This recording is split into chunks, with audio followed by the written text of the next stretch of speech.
Barishal, Fortune বরিশালের মতো fan base আমি কোথাও দেখি না। আর আজকে আপনারা যে জিনিসটা আমাদেরকে দেখাইছেন, এই আই ওয়াজ ব্লোন অ্যাওয়ে।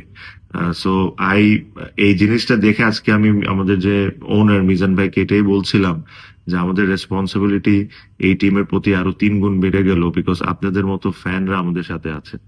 আসসালামু আলাইকুম সবাইকে। আমরা আজকে বরিশালে আসছিলাম, যেটা আমরা লাস্ট 2 দিন আগেও ঘোষণা দিয়েছিলাম যে আমরা 9 তারিখে বরিশালে আসব।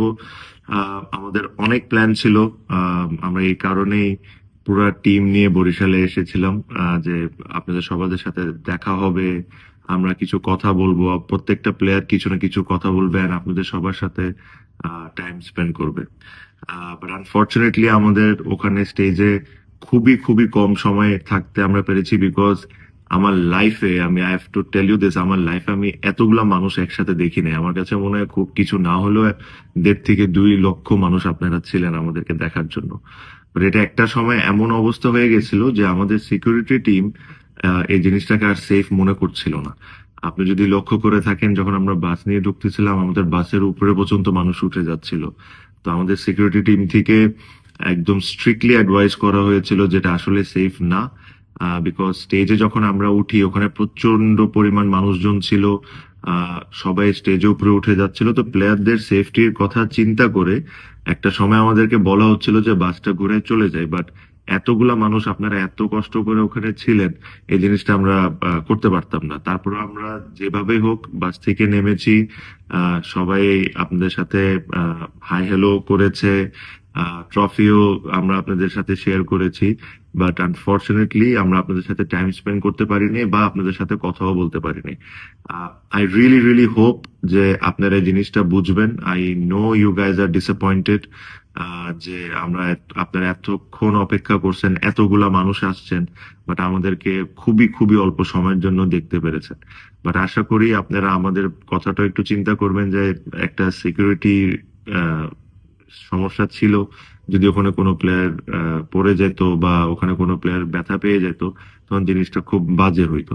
বাট যে কথাটা স্টেজে উঠে বলতে চাচ্ছিলাম আপনাকে এখানেই বলে দিই, যেহেতু ওখানে বলার সুযোগ হয় নাই, যে আমি অনেকগুলা দলে খেলেছি দেশে বিদেশে। আমি বরিশাল, ফরচুন বরিশালের মতো ফ্যান বেজ আমি কোথাও দেখি না। আর আজকে আপনারা যে জিনিসটা আমাদেরকে দেখাইছেন, এই I was blown away. So I এই জিনিসটা দেখে আজকে আমি আমাদের যে ওনার মিজান ভাইকে এটাই বলছিলাম যে আমাদের রেসপন্সিবিলিটি এই টিমের প্রতি আরো 3 গুণ বেড়ে গেল, বিকজ আপনাদের মতো ফ্যানরা আমাদের সাথে আছে। So I thank you on behalf of my whole team, যে আপনারা এইভাবে করে আমাদেরকে সাপোর্ট করেন।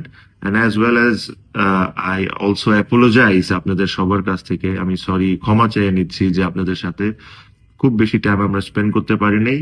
আশা করব আপনারা জিনিসটা বুঝবেন। মেবি আমরা নেক্সট টাইম যখন আসবো তাহলে আমাদের অ্যারেঞ্জমেন্টটা আরো বেটার থাকবে, সিকিউরিটিটা আরো ভালো থাকবে, যেরকম আপনারাও সুন্দরভাবে আমাদেরকে দেখতে পারেন, আমাদের সাথে এনজয় করতে পারেন, আর আমরাও যেরকম আপনাদের সাথে ইন্টারঅ্যাক্ট করে আপনাদের সাথে কথা বলতে পারি। দেখেন, কেউ কিন্তু ন্যাশনাল টিমের কালকে ফিটনেস টেস্ট আছে, সব প্লেয়ার এসেছে জাস্ট বিকজ দে অল, আমরা সবাই ফিল করি যে আপনারা আমাদেরকে কতটুকু ওন করেন। সো এগেইন আমার পক্ষ থেকে, আমার টিমের পক্ষ থেকে আমি অ্যাপোলোজাইজ করি আপনাদের থেকে যে আপনাদের সাথে সময় দিতে পারিনি। বাট এর সাথে সাথে এটাও আশা করব যে আপনারা জিনিসটা বুঝবেন। And thank you again for the support. আমরা আবারও চ্যাম্পিয়ন হয়েছি, আর ইনশাল্লাহ নেক্সট টাইম যখন আমরা বিপিএল এ আসবো আমাদের লক্ষ্য আবারও সেম থাকবে। সবাই ভালো থাকবেন, আমাদের সবার জন্য দোয়া থাকবে। And thank you for everything.